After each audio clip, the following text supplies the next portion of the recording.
prenez note sur ce qu'on va voir aujourd'hui parce que ça va vous permettre concrètement de devenir des traders professionnels, quoi. Donc, si vous maîtrisez ça, vous allez être assez à l'aise. Bon, on a vu les options jusqu'à maintenant. Certes, les options, c'est tout un monde. Euh, Avec ce que je vous ai appris jusqu'à maintenant, c'est déjà un bon début pour les appréhender. Là, on va regarder des tactiques, enfin, des stratégies de trading sur futur. Et là, dès que vous allez maîtriser ça, bah, vous allez pouvoir aller vous balader.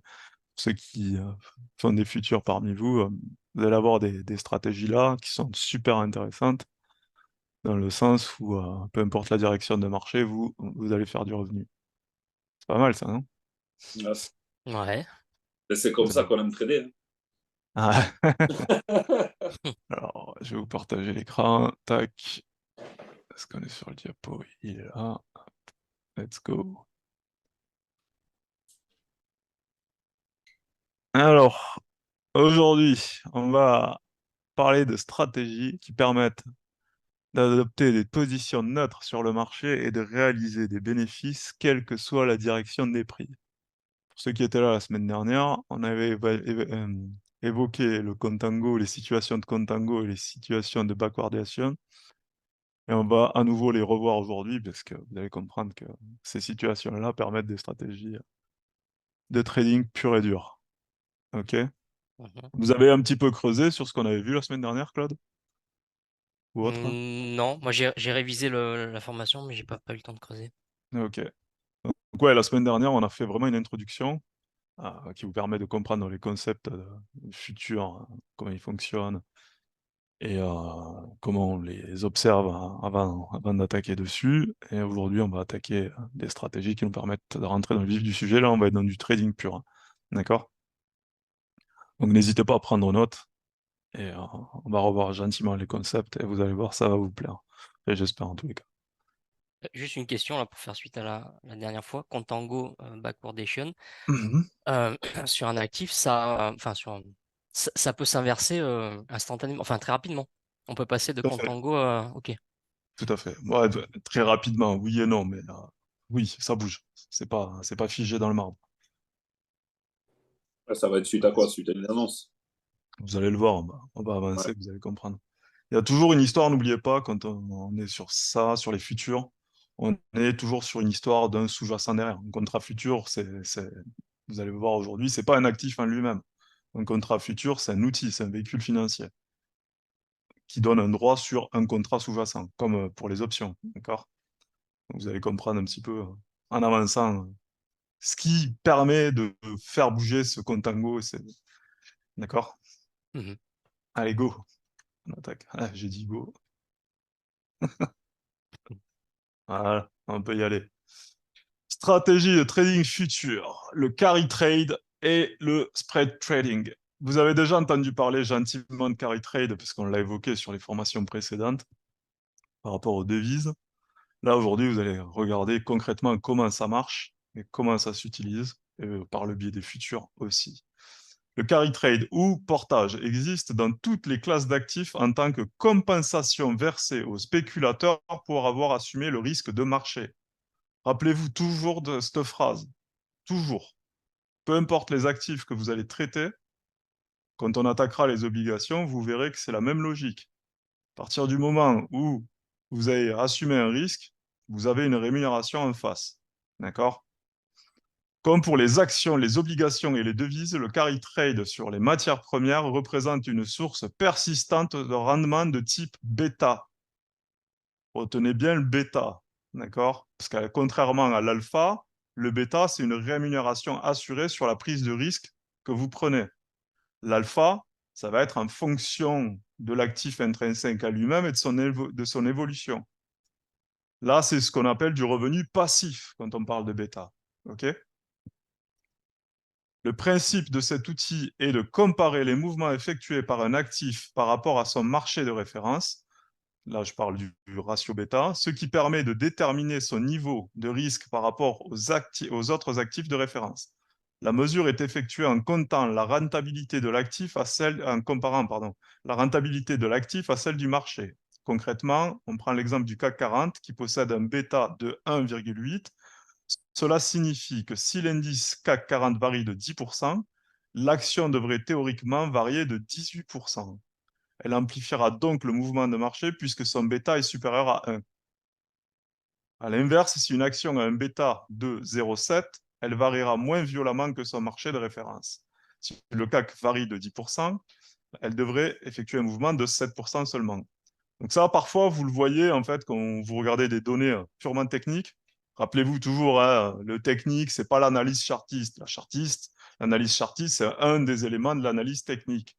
Mais là, en l'occurrence, quand vous allez regarder le bêta, le gamma, le delta, le vega, etc., c'est ça les éléments techniques, hein, d'accord? On l'a vu avec les options, etc. Donc là, pareil, quand vous avez un bêta de X par rapport à son indice de référence, c'est l'évolution potentielle de ce sous-jacent par rapport à l'indice de référence. C'est clair? Ouais. Moi, je sais que je parle un peu chinois là, mais encore, je vous ai pas mis la formule pour le calculer, le bêta. Je suis assez cool. Donc, mais tranquille, ne vous stressez pas, vous allez voir, on va gentiment creuser comme d'habitude, hein. On évoque les grands concepts et ensuite on creuse. Bien considéré, la prime de risque sur action est une prime de portage. C'est quoi la prime de risque sur action? De risque sur action. Non, c'est pas les dividendes. Si, c'est le dividende. Bien joué. Ah, Le, le dividende, c'est de l'argent qu'on vous donne, que l'entreprise vous donne, pour vous récompenser d'avoir pris le risque de détenir l'action. C'est sa rémunération. Okay, car elle récompense les spéculateurs qui assument les risques associés à l'incertitude du profit d'une entreprise. D'accord? mhm. Donc, toujours à garder en tête. De même, la prime de terme des obligations est une prime de portage, car elle constitue une compensation pour les prêts accordés à des horizons temporels plus risqués. Nous savons moins bien à quoi ressemblera le monde dans 10 ans que dans 5 ans. Donc, c'est quoi ce dont on parle? Ben, c'est l'intérêt d'une obligation. Vous prêtez à l'entreprise X, l'entreprise X vous dit, OK, moi, mes conditions, c'est que tu me prêtes pendant 3 ans, et pendant 3 ans, je te verse un intérêt de 8% par an, ou 8% par an versé au terme. Eh bien, c'est 8% par an, c'est la prime de risque. D'accord? Et, C'est capté pour tous? mhm. Le carry trade de devises est une prime versée aux spéculateurs prêts à prêter à des économies plus risquées, qui ont normalement des déficits en compte courant. Ben là, c'est pareil sur les devises. Rappelez-vous, vous achetez une devise avec un taux d'intérêt élevé, vous vendez la devise avec un taux d'intérêt plus faible. Le différentiel, il est pour vous. C'est la stratégie de carry trade. Mais en principe, c'est vous achetez une devise avec un taux d'intérêt élevé, ben c'est la rémunération que vous obtenez directement. Si vous prenez en aparté juste une devise, pas dans un cross ni dans une paire, vous prenez par exemple, euh, bon, on va pas prendre la livre turque parce que c'est un cas extrême, mais en tous les cas, c'est le cas aussi. Le taux d'intérêt sur la livre turque, il a plus de 20%. Donc, en gros, on va dire que l'économie turque vous récompense de détenir sa devise par un intérêt sur votre détention. D'accord? C'est clair pour tout le monde, le carry trade? Ouais, Sur ouais. devise? Ok. Mhm. Yes. Donc maintenant, on va regarder dans le détail comment on fait du carry trade. D'accord? Carry trade. Sur les matières premières comme sur les devises, le carry trade consiste à prendre des positions longues sur les matières premières dont le rendement roll est positif. Donc là, c'est le yield roll positif. OK? En backwardation. Et des positions courtes sur les matières premières où le rendement roll est négatif. En contango. Là, je vous ai perdu pour ceux qui n'avaient pas suivi la semaine dernière. Donc, je vous fais un rappel. Backwardation se produit lorsqu'un contrat à terme se négocie à un prix plus élevé à l'approche de l'expiration par rapport au moment où le contrat est plus éloigné de l'expiration. On va revoir la courbe. Rappelez-vous, backwardation, il est élevé là maintenant, c'est mon front mount. Mais à terme, vous voyez, il est plus bas, il est moins cher. Les contrats suivants sont moins chers. C'est bon, c'est clair ou pas? Mhm. Lien? Je t'entends pas. Ouais, ça va, ça va. Ça va, t'es sûr? Ouais, j'ai pas tout suivi la semaine dernière et j'ai pas tout revu. Donc, En fait, les contrats futurs, si tu veux, comprends un truc, c'est que tu as plusieurs échéances, d'accord? ouais, ouais. C'est pour ça que c'est important de revoir la formation de la semaine dernière. Tu as plusieurs échéances pour un même actif. Et on est dans une situation de backwardation quand le contrat proche de toi, c'est-à-dire, admettons, le contrat, là, on est en septembre, le contrat octobre, il est là, le prix, il est là, d'accord? Il est élevé. Et quand tu prends le contrat, par exemple, février prochain, ben, le prix, il est plus bas. On va prendre un D'accord. exemple. Tu vas avoir le pétrole maintenant qui va être à 90 dollars sur ton front month, et tu vas avoir le pétrole pour février qui va être, par exemple, à 84 dollars. D'accord? Ouais, ouais.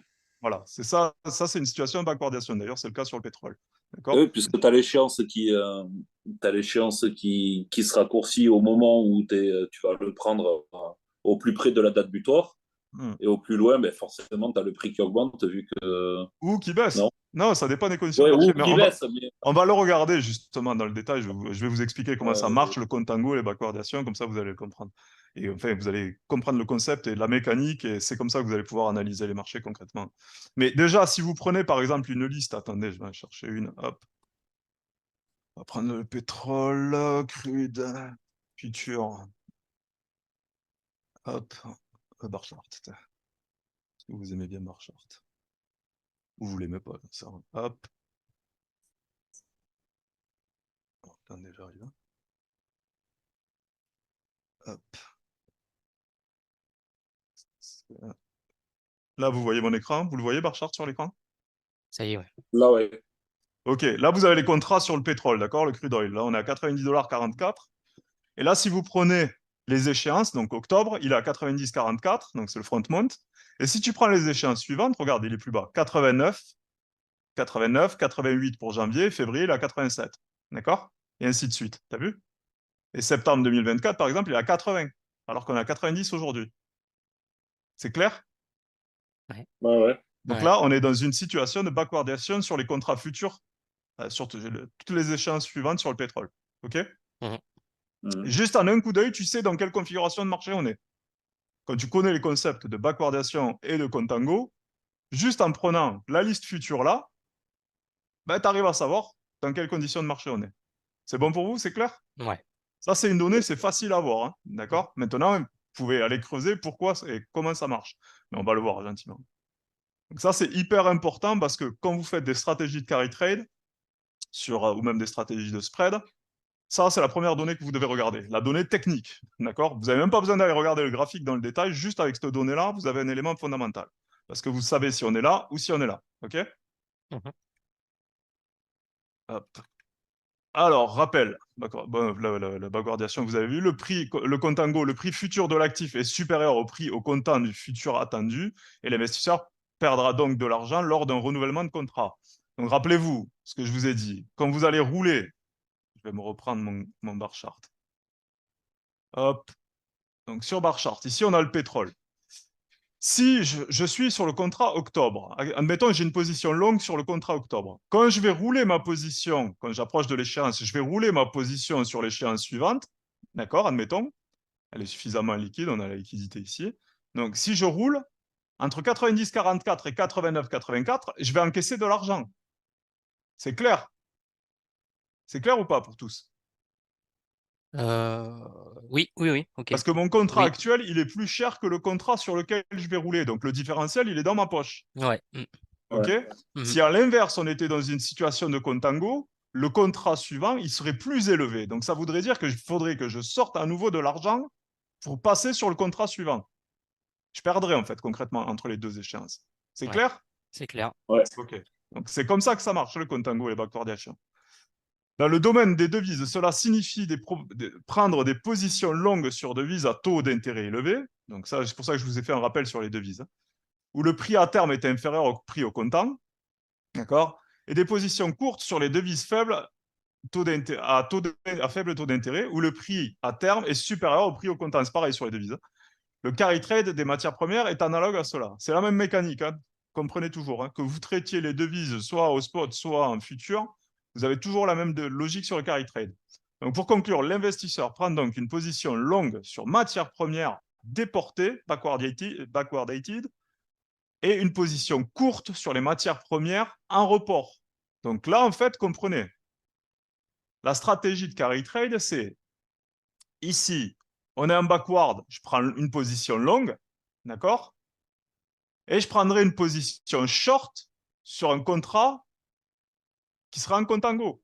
Par exemple, si admettons le Brent, admettons le crude, il est en backwardation, comme c'est le cas ici, et admettons le Brent, lui, est à l'inverse, il est en contango. Je prends une position longue sur le brut et je prends une position short sur le Brent. C'est clair? Ouais. C'est un exemple, hein, Mm. mais gentiment. Vous allez voir, on arrive. Mais ça, cette donnée, elle est déjà fondamentale sur votre carry trade. OK? Mhm. Pourquoi pas uniquement des positions longues? Ça, c'est une petite donnée qui est importante, hein, d'accord? Parce que autrement, vous auriez pu vous dire, ouais, mais tu prends une position longue d'un côté, une position short de l'autre. Pourquoi tu ne prendrais pas plutôt directement que des positions longues sur ton pétrole et ensuite tu les roules et tu gagnes le différentiel à chaque fois? D'accord? Alors, au milieu des années 2000, là, c'est un petit cours d'histoire vite fait, mais c'est quand même important. Des indices de matières premières ont été développés permettant de prendre des positions longues sur l'ensemble du complexe matières premières. Donc là, on avait des indices comme le CAC, hein, donc indice sur toutes les matières premières. Donc ces indices long only, ça veut dire seulement acheteurs, prenaient des positions sur l'hypothèse que les contrats à terme sur matières premières constituaient une classe d'actifs, au même titre que les actions ou les obligations. La mauvaise performance de ces indices au cours de leur durée de vie suggère que ce point de vue est erroné. Les matières premières, comme les devises, les actions et les obligations, constituent une classe d'actifs. Les contrats à terme sur matières premières, comme les contrats à terme sur devises, ne le sont pas. Rappelez-vous, souvent, les gens confondent l'outil et le sous-jacent. Les contrats à terme, c'est pas une classe d'actifs, d'accord? Les futurs, c'est pas un actif. Un futur, c'est pas un actif. Ce qui est un actif, c'est le sous-jacent en dessous, d'accord? Ça va être le maïs, le blé, le pétrole, peu importe. C'est ça l'actif. Le contrat, c'est l'outil. C'est un véhicule financier, d'accord? Et souvent, les gens confondent les deux et c'est comme ça qu'ils se plantent. Donc là, c'est un petit rappel, ok? Donc, quand tu Ok. veux trader, je sais pas, tu veux trader le pétrole, tu as la possibilité soit d'utiliser, de le trader en option, de l'utiliser en futur, de le trader en ETF, etc., etc. D'accord? Ou une combinaison de l'ensemble. D'accord? Mhm. Ça, c'est hyper important parce que du coup, ça te permet, toi, derrière, d'évaluer, par exemple, ta stratégie de carry trade. Ta stratégie de carry trade que tu pourrais faire sur le pétrole, tu pourrais la faire de deux manières. Ou pas sur le pétrole, on va prendre, admettons, sur les actifs comme ceux qui sont utilisés au spot sur devise, l'or. Vous aimez bien l'or. Eh bien, tu peux très bien faire une stratégie de carry trade qui va consister à acheter l'or au spot sur le Forex, comme vous le faites, et de le vendre en futur. Intéressant, Mhm. ça, non? Mhm. Je vais aller regarder la Mhm. courbe. Euh... Attendez, j'arrive. Hein. Je sais, futur, bar chart.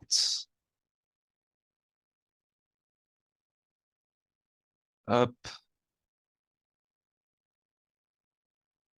Alors, regardez.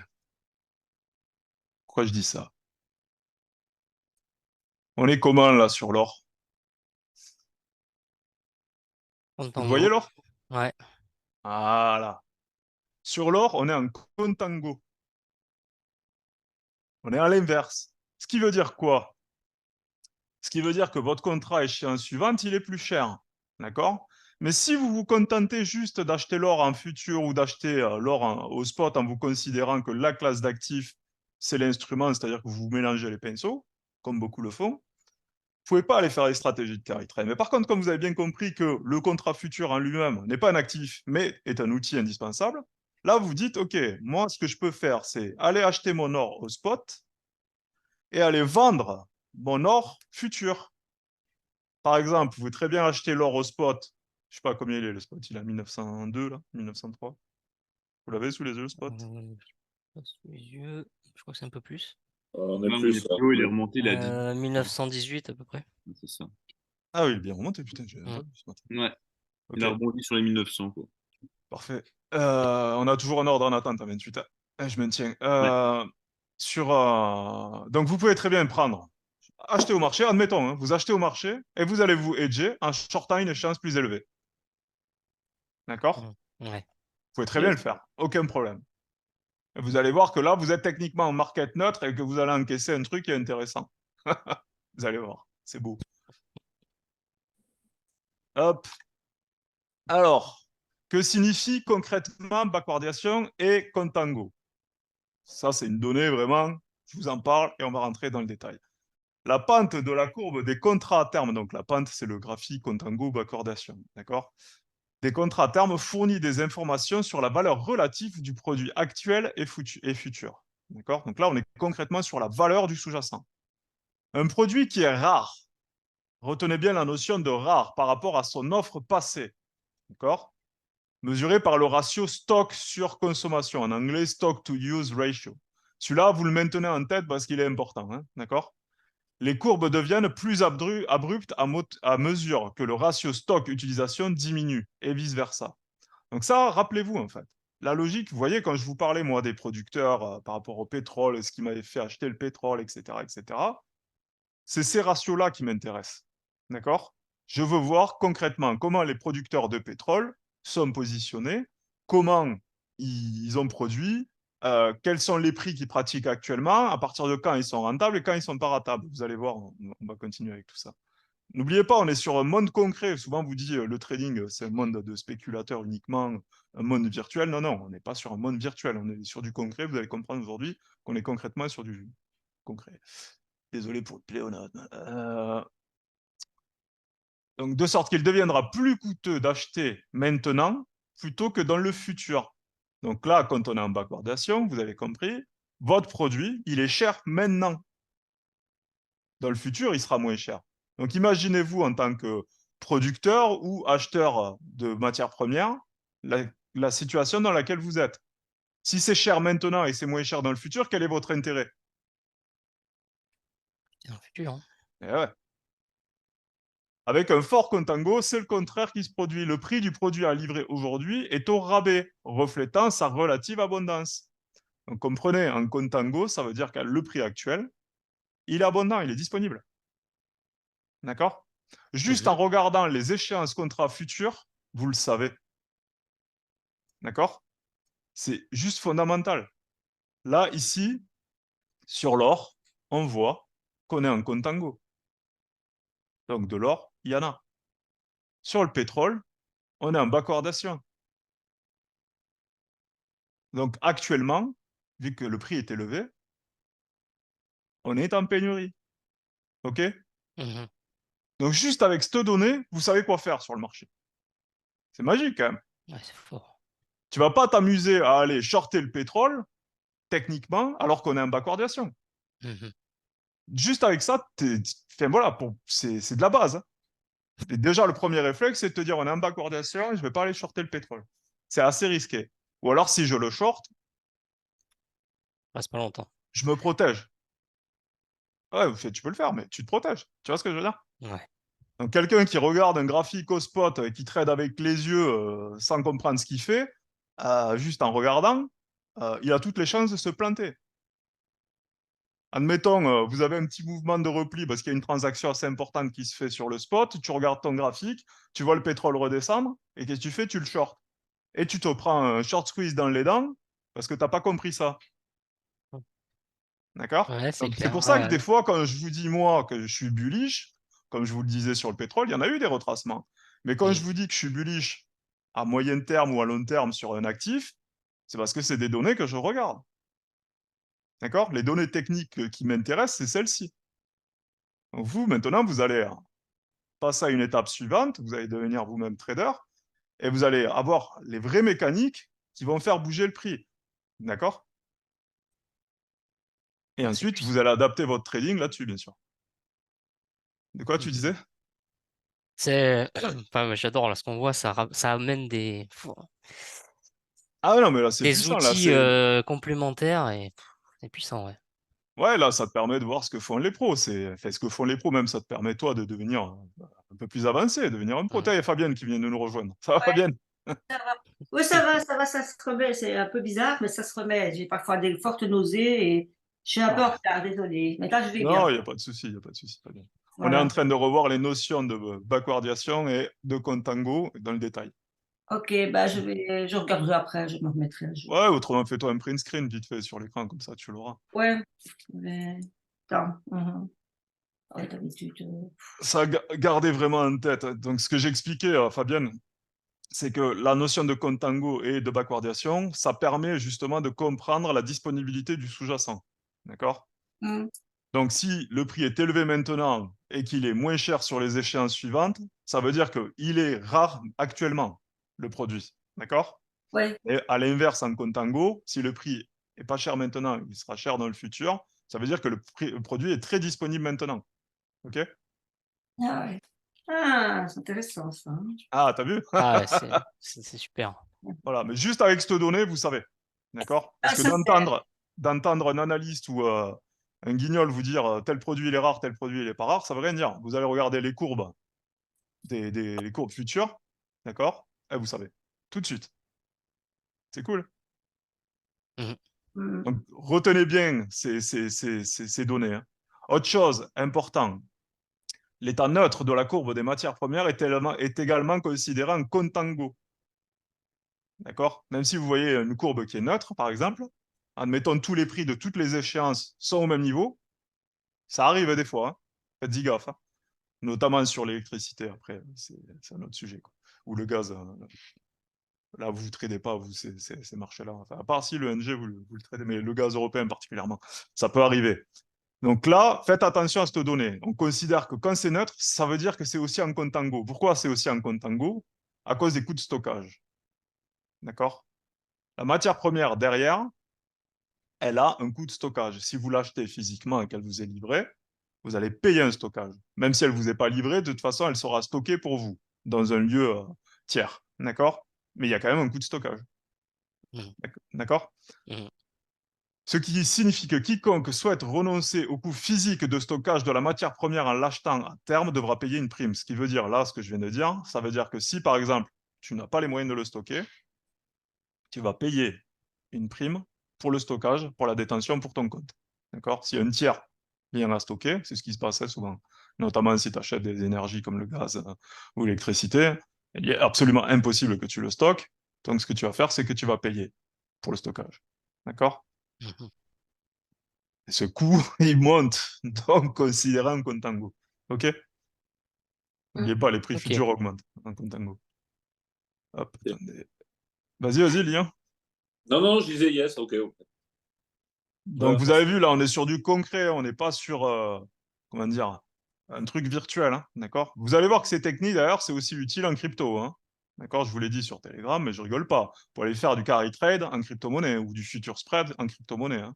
c'est ce que je me disais tout à l'heure, là, quand tu parlais. Je me disais en crypto, il y a moyen de faire quelque chose aussi. Ah ouais, si en crypto, tu as un broker qui te fournit les bons produits, donc un vrai broker sérieux sur les cryptos, tu peux aller faire du future spread sans problème, ou du carry trade dessus, aucun problème. Tu vas acheter ton Bitcoin au comptant et tu vas aller vendre un contrat futur sur Bitcoin, Ouais. sur l'échéance suivante, et tu vas avoir l'intérêt puisqu'on va y arriver. Bon, c'est clair pour tout le monde, hein, les notions de backwardation et de contango. Yes. Voilà, Yes. là, on est allé un peu plus dans le concret aujourd'hui, donc vous savez ce que ça signifie et en quoi c'est important. Alors, qu'est-ce qui produit les rendements du carry trade? À noter que le carry trade consiste, c'est un rappel hein, de ce qu'on s'est dit tout à l'heure, à prendre une position longue sur les matières premières dont le marché est entendu en détente, donc en backward, et une position courte sur les matières premières dont le marché est attendu en resserrement. Donc rappelez-vous. Donc là, c'est clair pour vous. On achète un marché sur lequel on est actuellement en backwardation, d'accord? Le pétrole, par exemple, d'accord? Mhm. C'est Mhm. clair? Et Ouais. on vend, par exemple, un marché où on est plutôt en contango. Donc là, ça sera par exemple le cas de l'exemple de tout à l'heure, de l'or.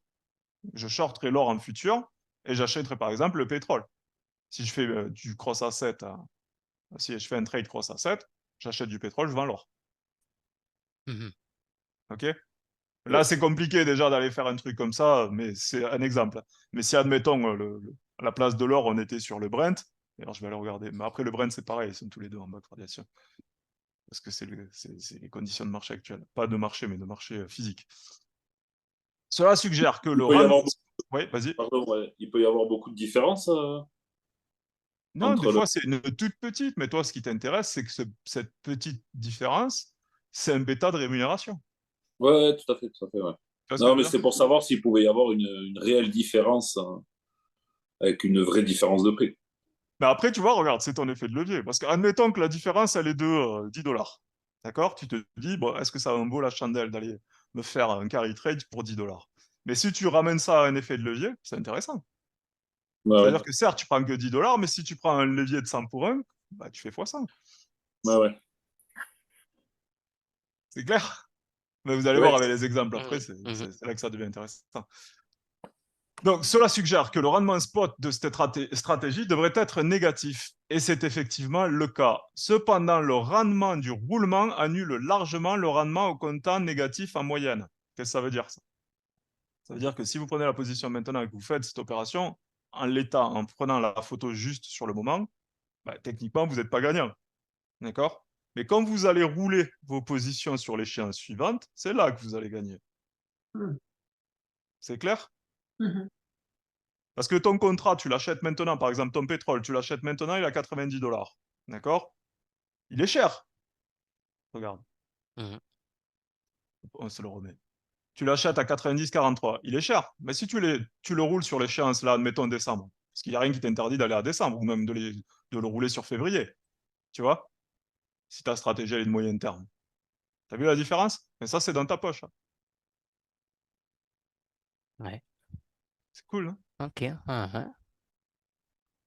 Ainsi, les bénéfices du carry trade proviennent du fait qu'en moyenne, une matière première en déport aura tendance à baisser de prix, mais pas autant que le prédit la courbe des contrats à terme.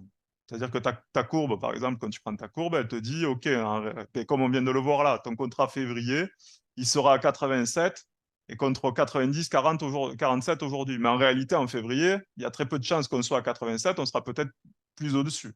Tu vois ce que je veux dire? Et vous voyez ce que je dis.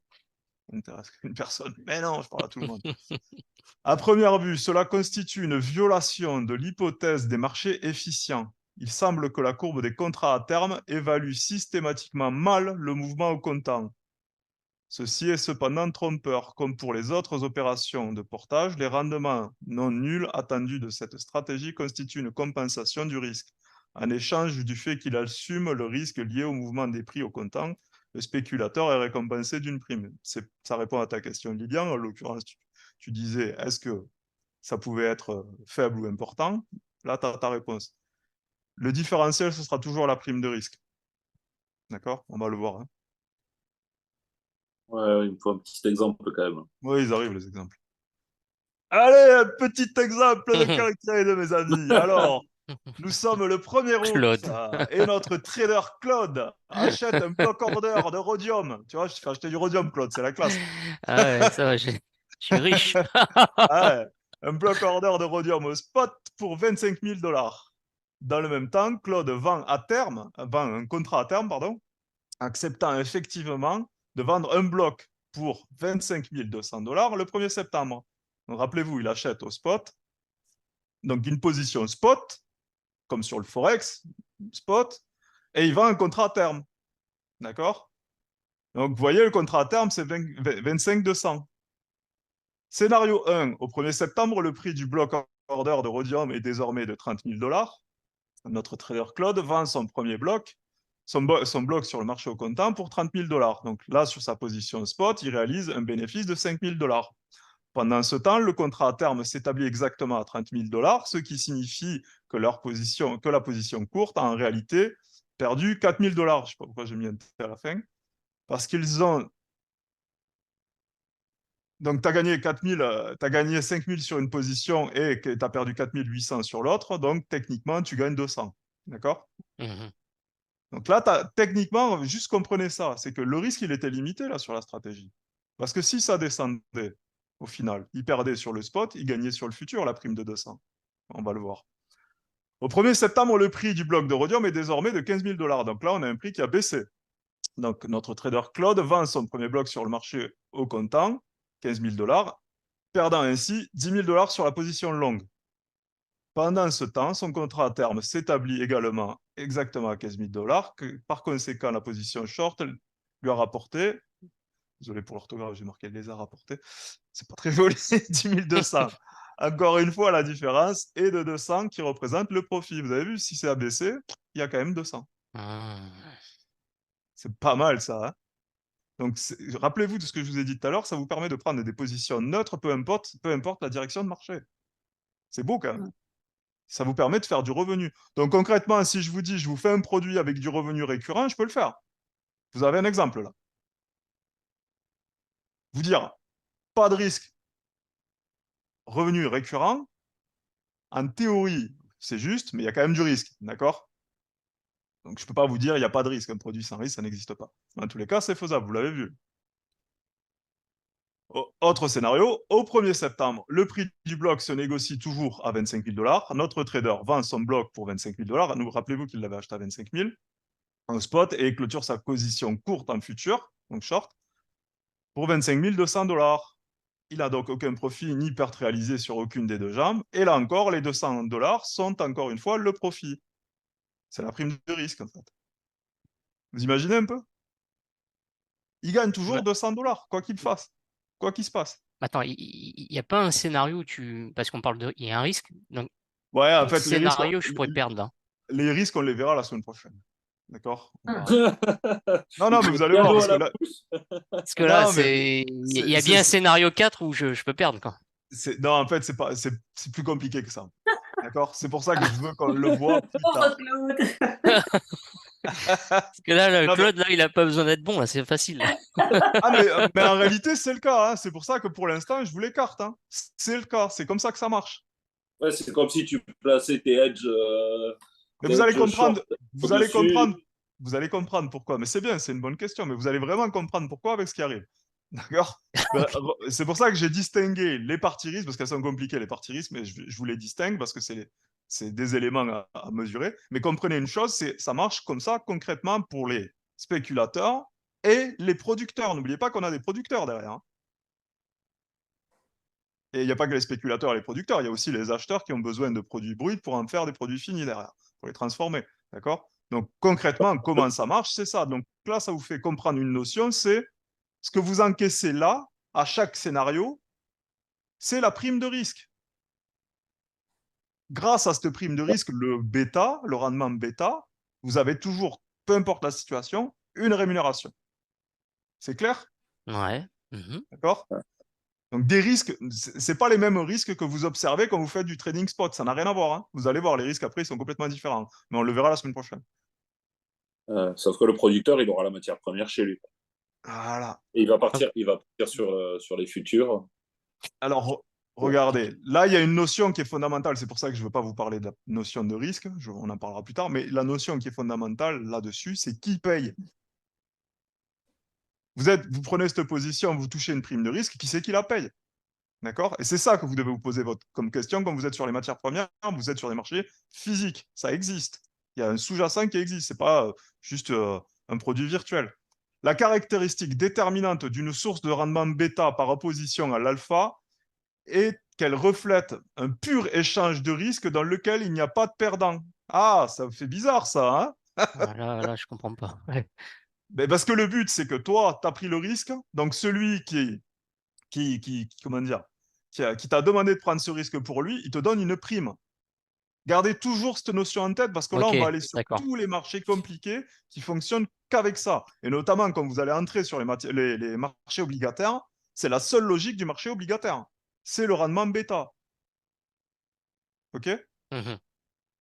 Donc, dans le principe, pour équilibrer, n'oubliez pas, en droit, il y a une notion d'équilibre des contrats. Vous savez que vous pouvez faire casser un contrat en justice à partir du moment où vous considérez qu'il est déséquilibré, ce qu'on appelle un lèse. Est-ce que vous le savez? Non. Je connaissais pas le nom, mais que la possibilité, oui. Ok, Ouais. c'est du droit en fait. Ça veut dire quoi concrètement? Si tu achètes un produit qui ne correspond pas à ce qui t'a été présenté, tu peux très bien aller voir un juge et lui dire, non, mais moi j'ai payé pour X et au final, j'ai du caca. Excusez-moi les termes, mais bon.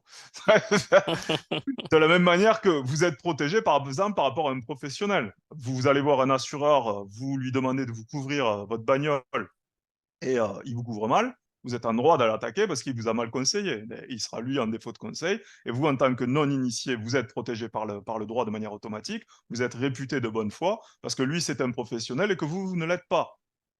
D'accord? De la même manière que l'histoire des iPhone 12 là, que vous avez entendu là, récemment, vous Oui. avez entendu parler? Oui. Ouais, donc ils ont été supprimés parce qu'ils émettent trop d'ondes ou quelque chose comme ça. C'est ça. Et pire encore, c'est que là, vous pouvez aller très bien aller demander à Apple de vous donner un autre téléphone et éventuellement même de vous filer des dommages et intérêts. Parce que le contrat entre vous et Apple, c'est que vous avez payé un portable une fortune et que Apple est dans l'obligation contractuelle de vous livrer un produit merde, un produit C'est Dans les normes safe, pas que DAS. safe, mais c'est pas le terme que je cherchais, mais en tout cas, oui, c'est juste de vous livrer le bon produit et avec les bonnes conditions. D'accord? C'est de ça dont on parle. C'est un contrat, il y a un équilibre. D'accord? Donc ici, quand je vous dis, c'est quand on est sur des histoires de rendement bêta, c'est une histoire d'équilibre. D'accord? Entre un acheteur et un vendeur. Vous avez vu, l'aspect droit, il est important. Hein. Pour expliquer pourquoi les bêtas se produisent, il est important d'expliquer qui perd de l'argent en termes de rendement attendu et pourquoi ils sont prêts à le faire. Donc, tu es prêt à perdre de l'argent, monsieur? Dans ce cas-là, je te donne une prime. C'est pareil pour le dividende. Monsieur, tu m'as fait confiance. Tu as fait l'acquisition des actions de mon entreprise. C'est quoi faire l'acquisition des actions d'une entreprise? C'est au final prêter de l'argent à l'entreprise.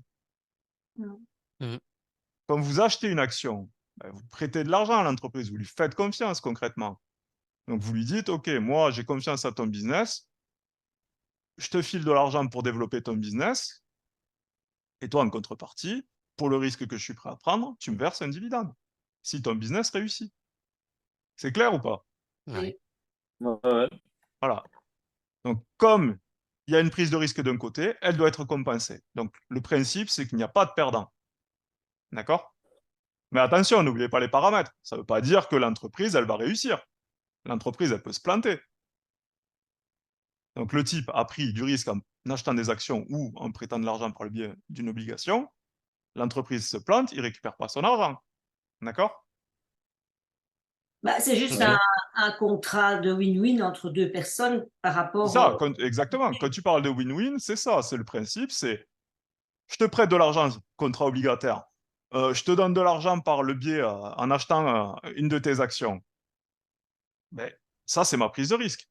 Toi, en contrepartie, tu me rémunères. C'est clair? Ouais. N'oubliez pas, la rémunération, par exemple, sur une obligation, c'est qu'au terme du contrat obligataire, la totalité de l'argent prêté est remboursée. D'accord? Au terme, je parle. OK? Donc, ça veut dire quoi? Ça veut dire que concrètement, je t'ai prêté de l'argent.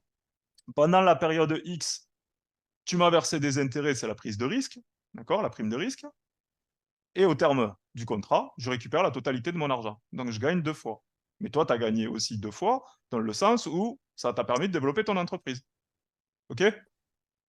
Une entreprise émettant des actions, par exemple, est prête à payer un coût de financement plus élevé qu'une entreprise émettant des titres de créance. Car ce faisant, elle est confrontée à des obligations qui dépendent de ses performances, transférant ainsi le risque d'elle-même au spéculateur. Donc là, c'est la petite distinction entre les obligations et les actions. D'accord? Techniquement, si vous achetez l'action, l'entreprise, elle sait qu'il va falloir qu'elle verse beaucoup de dividendes, contrairement à une obligation. C'est plus safe. Okay? Dans le cas des obligations, les entreprises paient des taux d'intérêt supérieurs à la valeur temporelle de l'argent lorsqu'elles transfèrent le risque aux détenteurs d'obligations qui acceptent la possibilité de perte en capital en cas de défaut de l'entreprise. Ce que je vous disais tout à l'heure. N'oubliez pas, hein, vous pouvez prêter de l'argent à une entreprise par le biais d'actions ou d'obligations. Et ça ne veut pas dire que vous allez récupérer votre argent. Hein. Ça, c'est vraiment à garder en tête. Des fois, il y a des gens qui croient qu'en prêtant de l'argent à une entreprise par le biais d'une obligation, il n'y a pas de risque. Bien sûr qu'il y a un risque. Si l'entreprise, elle se plante, elle se plante. Et ce n'est pas illégal que l'entreprise de se planter et de ne pas rembourser un créancier. Qu'est-ce qu'a fait Crédit Suisse récemment sur certaines catégories de ses obligations? Vous avez suivi en début d'année, on en a parlé de Crédit Suisse. Mais ils ont fait défaut sur la totalité d'une tranche d'obligations. Les détenteurs sont allés en justice, bon, il y a peu de chances qu'ils gagnent. Enfin, là où il n'y a pas peu de chances qu'ils gagnent, c'est que pourquoi arbitrairement Crédit Suisse a décidé que c'était cette catégorie-là d'obligations sur lesquelles elle faisait défaut et pas les autres. Donc là, les juges pourront décider que ce n'est pas justifié. Mais en tous les cas, Crédit Suisse est en droit de dire on fait défaut sur telle obligation, ce n'est pas interdit. Vous pouvez aller l'attaquer, hein. Vous avez prêté 1 million, vous avez 1 million, vous avez prêté 1 million à une entreprise, l'entreprise se plante, vous perdez les 1 million, vous l'attaquez en justice, il y a grande chance que vous allez perdre. C'est clair? C'est clair. Yes. Voilà. Et donc, par rapport à cette prime de risque que vous êtes prêt à prendre, c'est l'intérêt que vous allez encaisser. OK? Pour comprendre d'où proviennent ces rendements dans le cadre du carry trade de matières premières, il est important de comprendre l'objectif commercial des contrats à terme sur matières premières.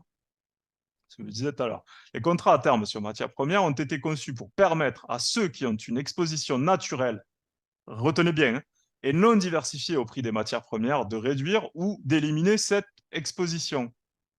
Qui c'est qui a une position naturelle sur les matières premières? Le Il y a producteur. le producteur. Eh oui, eh oui. Ainsi, un producteur de schiste peut bloquer un prix du pétrole avant de commencer le forage. Rappelez-vous, hein, lui, il va produire. Donc, lui, pour lancer ses coûts de production, il faut qu'il bloque un prix. C'est pareil pour l'agriculteur. L'agriculteur, avant de planter, il faut qu'il soit certain de vendre à un certain prix. Autrement, ça ne vaut pas le coup, parce que imaginez l'investissement en amont. Là, c'est pareil pour le forage. Imaginez le forage, ce que ça coûte. Mhm.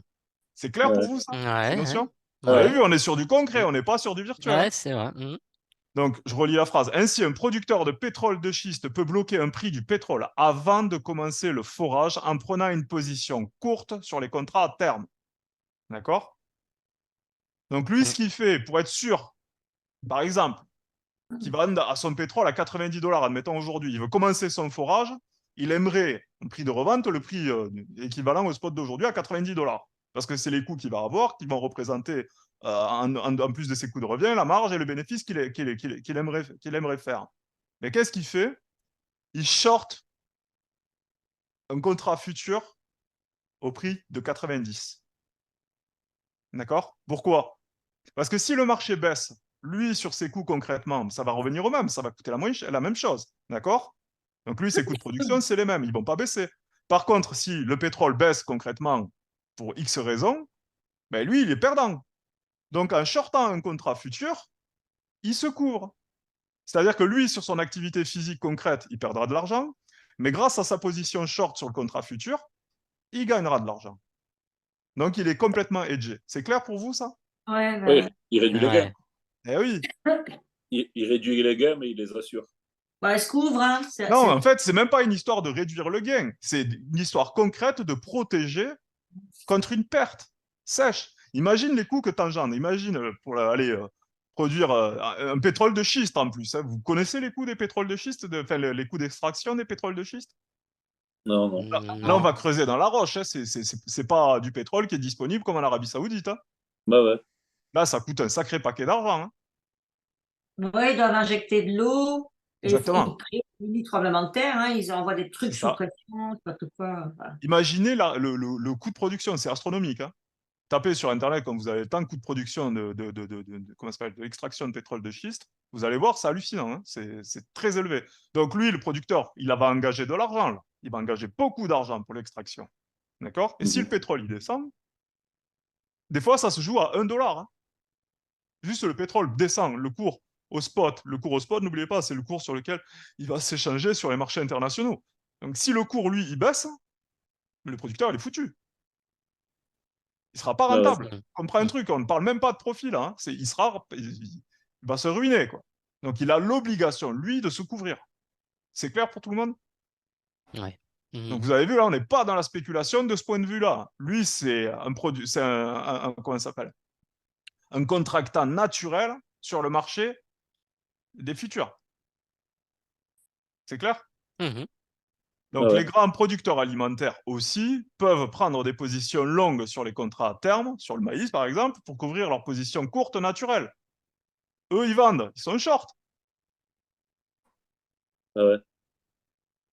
Ouais. Le coût de couverture de ces entités est l'envers des rendements du spéculateur de carry trade. Vous avez vu? Mhm. En face, vous avez un producteur et en face, vous avez un spéculateur. Donc l'un dit à l'autre, écoute, moi, je te paye ça si tu me prends ça. Donc la prime, elle est là. Vous avez vu? Ouais.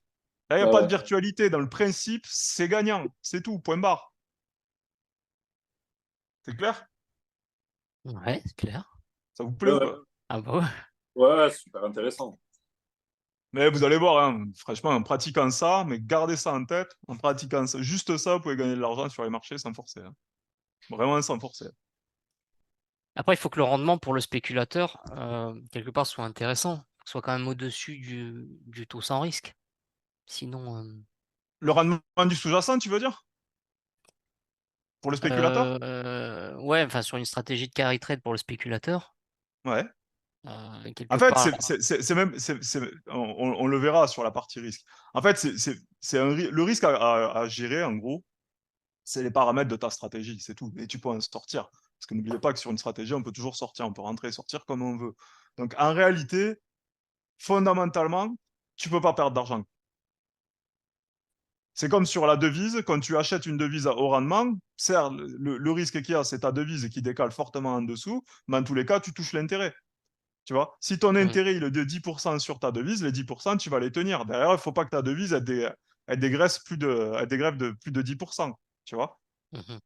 Et après, tu gères aussi tes effets de levier dessus. Mais en tous les cas, de juste la détention de la devise, elle te paye telle rémunération. Ben là, c'est pareil. Tu vois ce que je veux dire? Pareil pour l'obligation. La détention de ton obligation, elle te rapporte X intérêt, X bêta, mais la valeur de l'obligation en elle-même, elle peut être dévaluée. Si personne n'en veut, l'obligation en elle-même, sa valeur, elle peut tomber.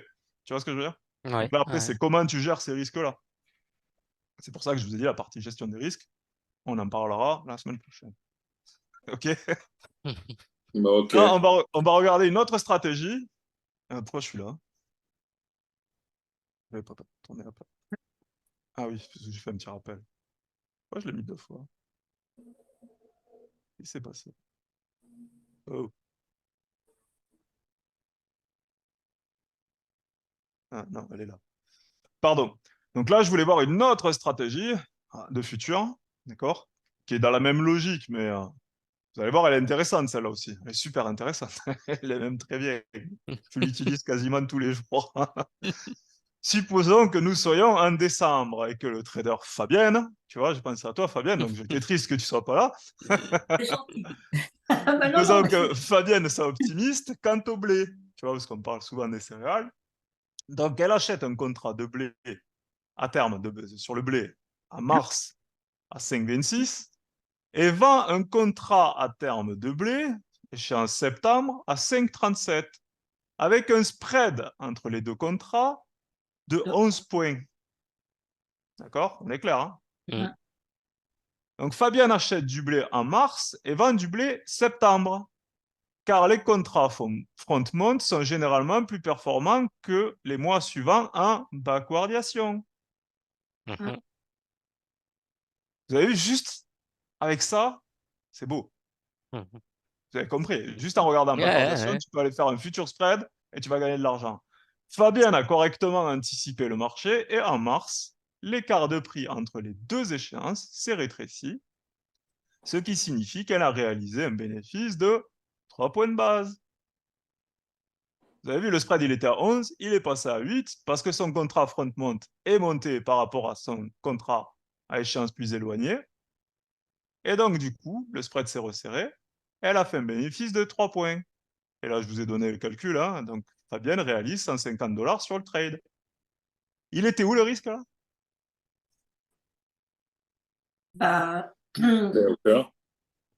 que le moins 11 devient plus important. En fait, il aurait fallu que le marché passe en contango de manière violente. Mais si le marché passe en contango, bah, tu l'aurais vu, tu serais sorti de ta position. Tu vois? Donc, il y a plus de chances que tu réussisses ce trade. Rappelez-vous les taux de probabilité. Hein. Je vous en parle tout le temps. Vous avez vu? C'est beau, hein? Dans une situation de contango, tu vois ton marché de backwardation, tu vois ton marché comme il est actuellement sur le pétrole, bah, tu fais ça. Hum. Tu vois ce que je veux dire? Tu achètes ton contrat octobre, tu vends ton contrat, je sais pas, février, et juste en ayant cette position, si ton contrat octobre continue de monter, et il accélère à la hausse, parce qu'en plus, il y a les conditions qui peuvent le faire accélérer à la hausse, notamment la réduction des productions, plus le conflit, etc., etc. Imagine que ton contrat octobre de 90-43, il accélère, il passe à 92-93. C'est beau. C'est beau ou c'est pas beau? Ah, si, c'est pas stressant. Parce que tu sais suivre ça gentiment, tu vois? Ah, est-ce que tu as besoin de mettre un stop là-dessus? Bah non. Quasiment pas en réalité. C'est pas mal, hein? T'en mets un parce que tu mets un coup-de-feu absolu si tu veux. Hum. Mais Vous avez vu un petit peu la logique, en fait, de ces stratégies qu'on a vues aujourd'hui? C'est que Ouais. quoi qu'il en soit, vous êtes hedgé et vous allez jouer sur un petit différentiel, quoi. Et vous gagnez tout le temps, en fait. C'est facile, hein, après, à trader Ouais.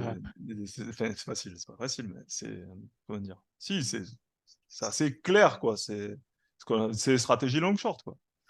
C'est les Ah, stratégies long short, vous allez chercher de la rémunération, et c'est de l'arbitrage, hein, comprenez un truc. Je vous l'ai mis, hein, ouais, stratégie d'arbitrage. c'est dingue, quoi. Il faut le connaître, il faut le savoir, ça doit s'apprendre, c'est pas. Tu sais, au plus on apprend, enfin, moi, c'est mon sentiment, au plus j'apprends avec toi tout ça, au plus tu te dis, mais le spot, c'est des jouets, quoi, c'est pour les enfants, enfin, je sais pas. Et c'est pour ça que souvent, je vous dis, les brokers spot, là, c'est des bandits, parce qu'ils savent très bien que vous avez quasiment pas aucune chance, faut pas exagérer non plus, mais vous avez très peu de chances de réussite, hein, sans connaître les concepts avancés, quoi. C'est Ah, compliqué. Moi, je fais du spot et je viens de vous l'expliquer, je prends une position au spot et derrière, elle est hedgée en futur ou en option. Vous, c'est jamais le cas, quoi. Vous avez vu? ah non. C'est vrai. C'est hard, hein. Mhm. Dur, la vie. Non, je plaisante, je me suis calme. Mais ça va, c'est clair, ces deux stratégies, le carry trade le carry trade, gardez en tête, c'est le principe d'aller jouer, le fait d'aller rouler d'une échéance à une suivante. Ouais. D'accord? Mhm. Le spread, lui, c'est au contraire, c'est de jouer le spread actuel entre un contrat de maintenant et un contrat d'une échéance éloignée. D'accord? Mm, C'est pas mal, non? C'est clair. ouais. Ah, c'est top. C'est plus que pas mal. Et Tu vous qui rigoles. faites des bitcoins, là, enfin, des crypto-monnaies, Lilian, fais-le surtout sur le bitcoin et l'Ethereum, hein, pas les autres, hein. Pourquoi je te dis Non, ça? oui, bien Parce que sûr. en fait, tu as les contrats futurs dessus, quoi. Les Ouais, autres, ouais, non, c'est bien. c'est des contrats futurs en carton que ton broker va te fournir. Mais tu as un broker qui est bien, qui est un broker professionnel, qui est Paradigme, je vous en avais déjà parlé. Là-dessus, tu as accès aux futurs, tu as accès aux options, tu as tout, quoi, hein. Donc, là, tu es concret sur les marchés concrets, hein. Tu les Ouais, crypto-monnaies ouais. régulées sur le CME, quoi. Ok. Alors, c'est beau ou Ok. pas, les futurs? Vous qui Ah, vouliez c'est y aller excellent. sur les futurs, Ah là, c'est ouais, bah intéressant. oui, oui. En Vous fait, avez c'est vu? génial. C'est dommage, j'aurais dû apprendre ça plus tôt. Bon, si j'avais orienté mes études de ce côté-là, oh là là, ça aurait été différent. Enfin, bon. Putain, je me dis la même chose. C'est Ouais, dommage qu'il n'y ait pas Florian aujourd'hui, on aurait pu voir avec lui s'il a déjà fait ce type de stratégie-là. Bon, je pense que oui, quand même, s'il traite les futurs. Mais en tous les cas, voilà, ça, c'est deux bonnes stratégies qui fonctionnent très bien, qui sont utilisées tous les jours sur les marchés pour tous les professionnels, peu importe les sous-jacents derrière. Ah, c'est un bon moyen de gagner de l'argent, hein, je vous le dis, quoi. Vous gagnez, rappelez-vous, Ça, hein, vous gagnez peu, comme là, ici, sur le contrat maïs, là. C'est le blé, pardon. Sur le contrat blé, vous gagnez un peu, mais rappelez-vous, là, ici, vous prenez 3 points. Vous avez pris un contrat. Mhm. mm, N'oubliez pas un ouais. truc qui est intéressant, c'est que vous avez un contrat long et un contrat short. Donc les marges, elles sont diminuées. Donc pour contrôler cette position, il vous faut moins de marge de maintien. Donc ce qui veut dire que vous pouvez grossir votre position. Voilà, tu peux prendre 10, Mm. à savoir, quoi. C'est pas mal, hein? Ouais. Déjà, si tu multiplies par 10, Faut- carré 500, c'est déjà pas. Enfin, bon, je veux dire, non, moi, enfin, pour moi, c'est déjà pas mal parce que je suis toute seule, voilà.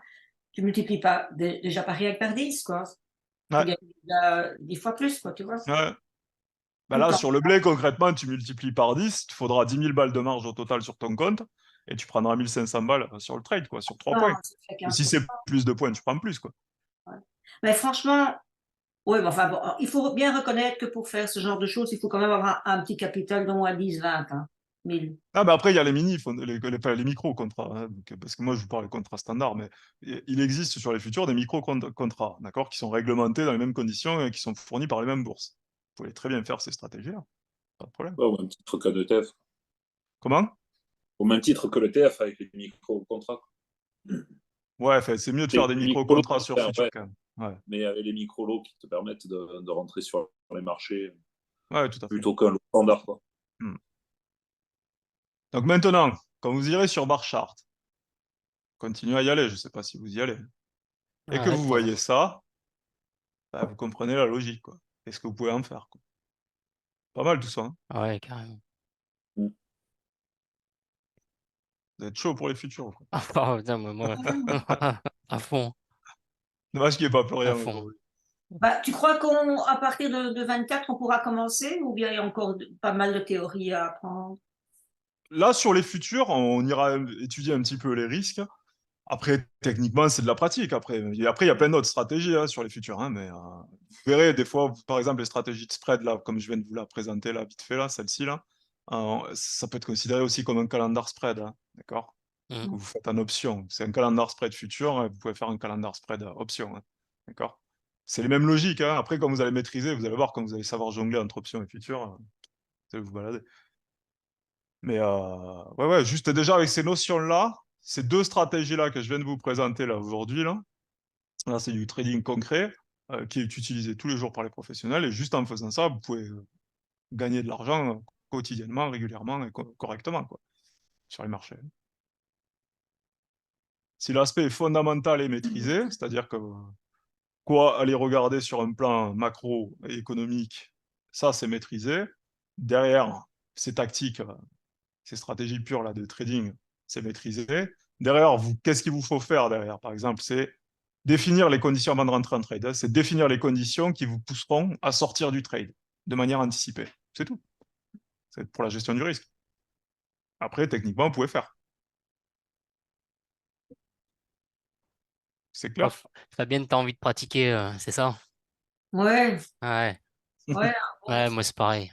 Ouais, on peut pas courir avant d'apprendre à Mm. marcher, mais bon, voilà, c'est. Mais moi, ça Je me. regarderai éventuellement vous montrer d'autres stratégies sur Future. Et après, il faudrait qu'on attaque un gros morceau qui est vraiment un monstre de morceau, qui est le marché obligataire. Là, vous allez voir, il y a tout un monde. Parce que tu vois, actuellement, on échangeait un peu avec l'autre là hier. Quand tu vois le marché spot actuellement, quand tu vois ce qui se passe, c'est totalement décorrélé. Ça devient quand même depuis un petit temps de plus en plus risqué. Je suis désolée, ça passe souvent dans l'autre sens. C'est compliqué, ça devient compliqué pour le moment. Ouais, ça bouge Mm. vite en fait, parce qu'il y a Ouais. beaucoup d'arbitrages qui se font. Mais oui, après, comme je le dis toujours, si vous avez accès à tous les produits, c'est plus facile d'aller gérer le risque. Si Ouais, vous tradez qu'au spot, c'est compliqué. C'est très compliqué de trader Mm. qu'au spot.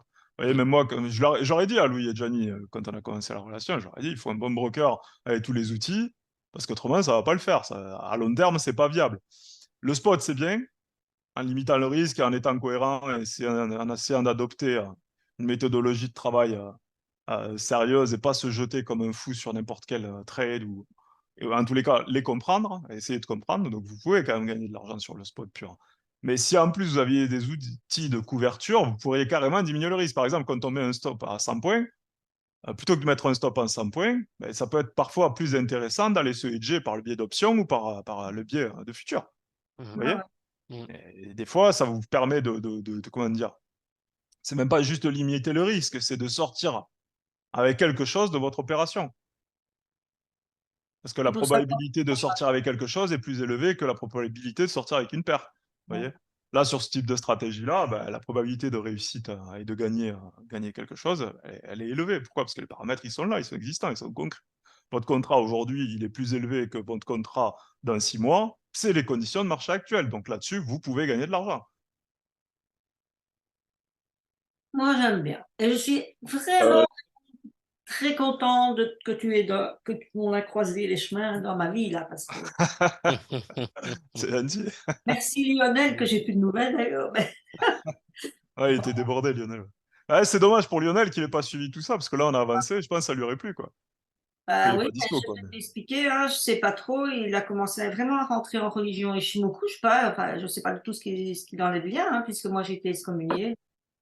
Voilà. Mais comme je vous ai dit, vous voyez, le problème avec ces sectes-là chez les brokers, là, c'est c'est que les gens, si vous voulez, c'est des beaux parleurs. Moi, je suis pas un beau parleur, là. Moi, ce que je vous raconte, vous allez le retrouver sur Internet, ou vous allez parler avec un autre trader, il va vous confirmer que ce que je vous raconte, c'est pas du vent. Mais le problème de comment ça s'appelle, de ces concepts d'analyse graphique uniquement, etc., c'est que les mecs, c'est des gourous. C'est quoi on va dire, mais c'est des Pas un gourous, quoi. broker, c'est un groupe qui suivent les originaux de Osoda et ils en font une religion, mais Ouais, je sais, mais voilà, c'est ça le truc, c'est que ça fonctionne comme, ben, tu le dis bien, hein, comme une secte, et que derrière, les gens se disent c'est la panacée. oui, c'est euh, ça. mais ça n'existe pas, la panacée sur les Non, marchés, ça mais c'est ce n'existe que pas. j'ai. Autrement, si c'était aussi facile que ça, tous les traders Ah, le feraient. Pourquoi il y a des traders qui perdent de l'argent? Ça arrive tous les jours, parce que les gens croient que les traders ne perdent pas d'argent. Bien sûr qu'ils perdent de l'argent. Vous ne pouvez pas rentrer sur un marché sans perdre de l'argent. C'est une prise de risque, les marchés, de toute façon. Donc, à partir du moment où il y a prise de risque, vous allez perdre de l'argent à un moment donné. L'idée, c'est quoi? Ben, c'est de le gérer, cet argent. Parce qu'il y a tout l'aspect analyse fondamentale, analyse technique, et derrière, vous avez aussi l'aspect gestion de l'argent, ce qu'on appelle gestion du risque. Donc, il y a toujours du risque sur les marchés. Si on parle de risque, le mot risque veut dire tu vas perdre à un moment donné, tu vas perdre quelque chose à un moment donné. Si ça, tu l'as pas compris, c'est que tu es un rêveur. Et si tu crois que ça n'existe pas, tu vas aller t'attacher à toutes les martingales et tous les systèmes à la con, et derrière, tu vas te faire défoncer et tu vas rien comprendre, quoi. À un moment donné, ça s'apprend. C'est ce qu'on fait là chaque semaine. C'est pour vous apprendre des concepts et des notions. Moi, je ne vous dis pas que vous allez être les meilleurs traders, les plus performants avec ce que je vous apprends. Mais déjà, vous allez savoir comment ça marche. Et en sachant comment ça marche, vous allez pouvoir appréhender les marchés. Et ensuite, en fonction de votre gestion de risque, votre profil psychologique, parce qu'il y a aussi le profil psychologique de chacun individuellement qui intervient beaucoup sur les marchés, vous allez gagner ou pas gagner sur les marchés. Donc, voilà, c'est des outils, ça s'apprend à l'école, tous les traders sont formés, vous avez des certifications complémentaires qui viennent pour vous permettre d'avancer, vous avez aussi l'expérience qui vient et qui vous permet d'avancer. Si on vous dit, ouais, le graphique, il a décidé, ou j'ai vu sur le graphique, il y a tel mouvement, je vais faire tel trade, c'est des conneries, hein, je vous le dis tout de suite. Enfin, je pense que vous l'avez compris depuis le temps. Oui, De plus en plus. Ça va marcher, ça peut marcher à un moment donné. Si vous avez un peu de chance, ça va marcher, allez, 5, 10, 15 fois. Mais à la longue, ça marche pas. C'est comme de faire un trade avec un stop super serré en se disant, de toute façon, moi, ma gestion du risque, c'est de ne pas prendre plus de risques.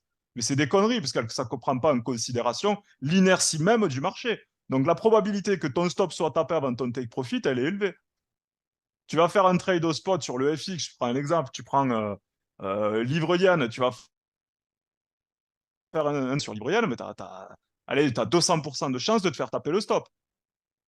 Parce que la volatilité intrinsèque de la livre yen, elle est élevée. Pareil sur l'or. Imaginez faire un trade sur l'or avec un stop à $1. Oui. Vous le savez, quoi. Y a pas... Amuse-toi bien, hein. Ciao. Mais le truc, là, c'est que le pire, c'est que en répétant la connerie, ben, vous liquidez le compte. Ça va vite, hein. ouais, ça va vite.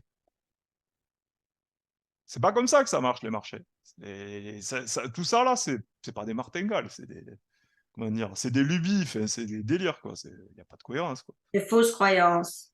Ouais, c'est ça. Là, quand je vous explique ça, là, ce que je vous explique aujourd'hui et tout ce que je vous ai expliqué en options, etc., mais c'est ce que font tous les traders. Les traders, ils vont regarder les marchés, quelles sont les conditions actuelles, quelles sont les conditions macro, quelles sont les conditions techniques, là, comme on vient de le voir avec les paramètres techniques de backwardation et de contango. Et fonction de ça, je vais adapter mes stratégies.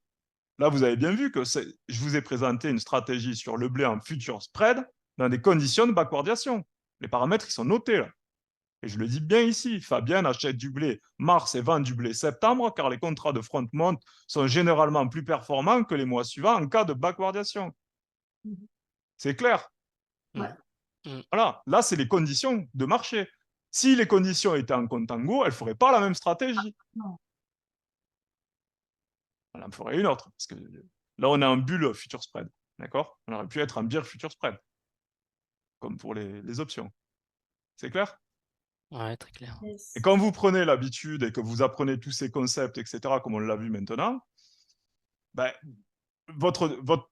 comment dire, votre réflexe de trader maintenant, c'est d'essayer, avec tout ce qu'on a vu jusqu'à maintenant, de vous dire, OK, dans quelles conditions de marché, je fais quoi?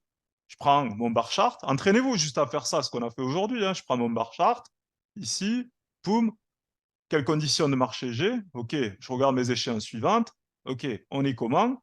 Qu'est-ce que je peux faire comme stratégie? Ensuite, je vais analyser mes fondamentaux. Enfin, techniquement, tu viens d'abord avec les fondamentaux. Mais si par exemple, prenons l'exemple, on vient d'avoir la nouvelle, les Saoudiens viennent de réduire la production. OK, on a les Saoudiens qui réduisent la production. J'aimerais acheter le pétrole parce que dans la logique, c'est qu'un gros producteur qui réduit va entraîner une raréfaction pardon, du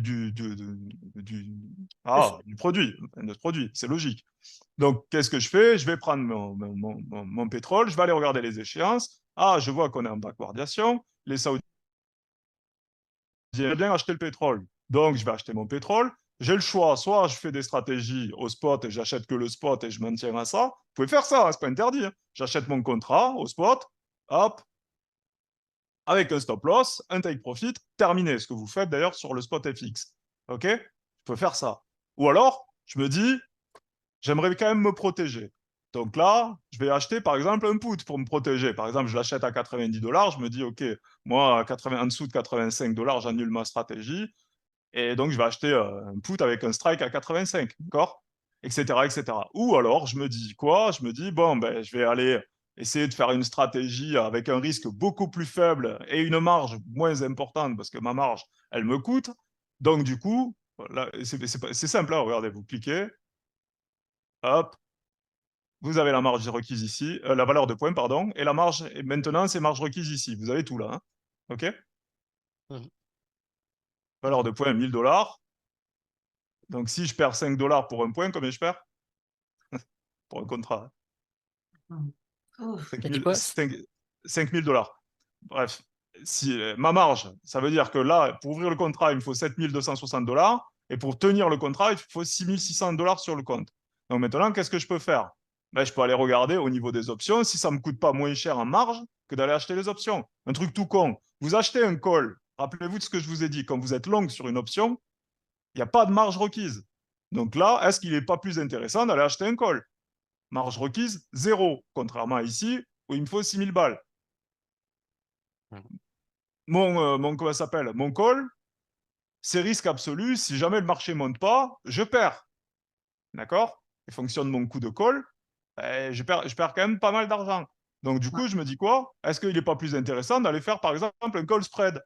Un call spread, rappelez-vous, j'achète le strike proche, je vends le strike éloigné. Donc, je peux très bien acheter un strike 91 et je vends un strike 93 ou 95, d'accord, pour diminuer le coût de ma stratégie. C'est-à-dire que ma prime initiale étant chère, je vais diminuer le coût en vendant le strike le plus éloigné. Donc ça, c'est un call spread.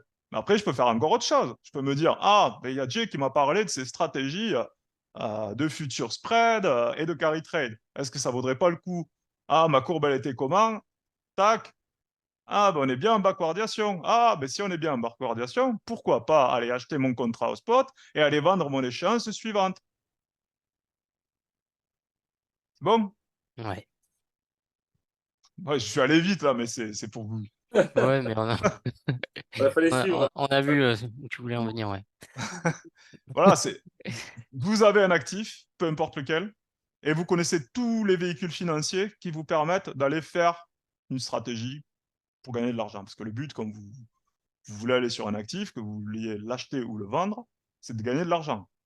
Donc, quand vous avez tous les outils, bah go, vous réfléchissez à... Après, c'est ça notre job, hein, on réfléchit à différentes stratégies pour limiter le coût, le risque, etc., etc., quoi.